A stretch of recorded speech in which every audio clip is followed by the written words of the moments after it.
Yo, welcome back guys, mga master. Yes, dito naman tayo sa event. So, mapapansin nyo, nag-iisa ako ngayon. At mukhang solo lang ako rito sa kung saan dating nag-event kami sa horse riding. Naalala nyo yung nakarang video ko guys. So, samahan nyo ako guys. Yung mga beans natin.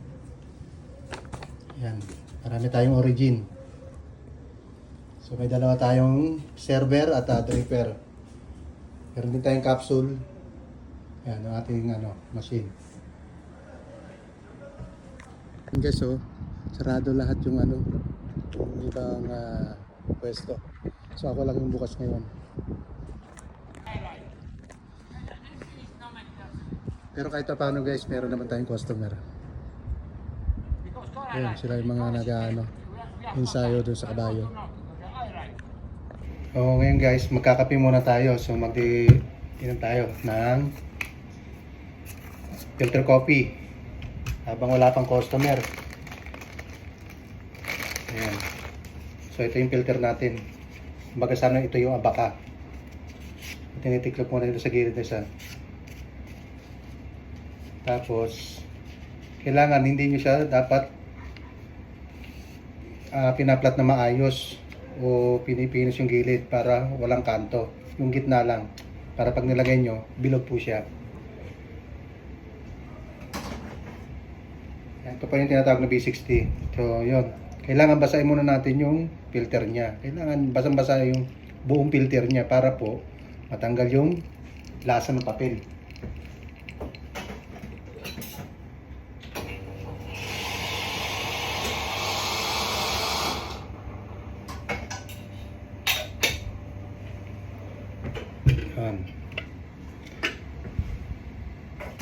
Pero dapat guys,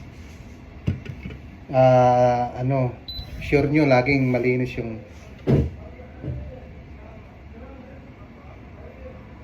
server nyo. Ayan. So gagamitin natin guys Yemen. Ay, sorry. Ito pala nainom ko nakaraan. So try ng El Salvador. So meron tayong El Salvador guys. Gusto ko balance yung nito, yung acid nito yung acidity niya. Tsaka hindi siya masyadong sour. So ratio natin guys, meron tayong 20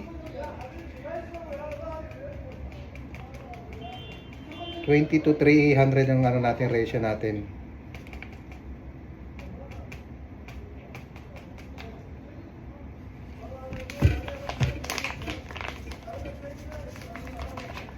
Depende po yun sa inyo kung anong ratio sa inyo. Pero sa akin po tamang-tama po ito. So flat nyo muna yung ating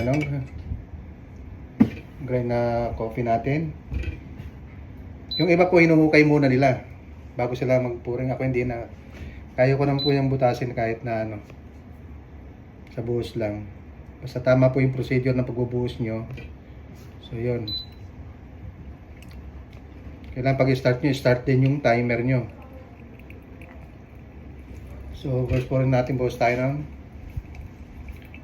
60 for 30 seconds. Yung iba po gumagamit 50, ganun po. So, yun yung clockwise natin para matanggal yung acid, yung gas. After, before 30 seconds, umpisa na naman po tayo.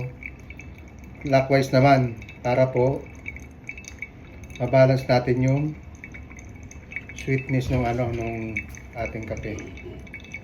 So wait na naman po natin another na 30 seconds. Yan. Start na naman tayo para po ito sa yung strong ng kape nyo mabalance din po.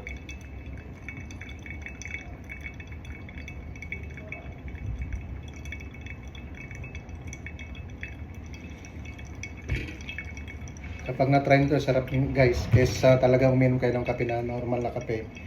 Kaya nakasanayan nyo ito baka hindi na kayo makainom ng normal na kape. Kasi dito talaga maano nyo yung notes talaga nung ginamit yung beans.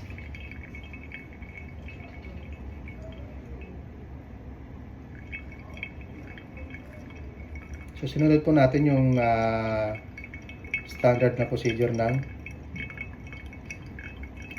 saan tayo ngayon na duty o nagtatrabaho.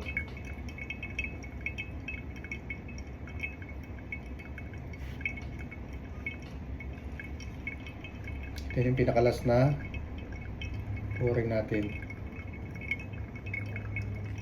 Iyan.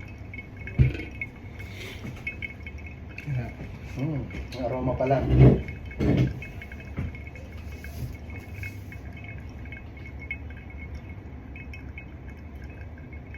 Kailangan din po control kayo para nagpupuring kayo ng water.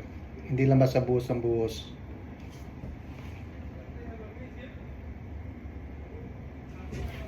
Yan, stop po natin.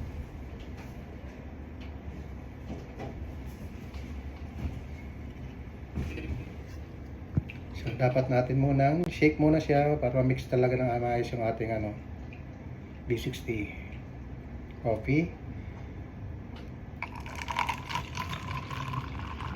Kaya gusto po nila pag iniinom nila lalo itong at yung may krema, yung may bula. Ayan, mapapansin nyo guys. Ating B60. Okay, thank you guys.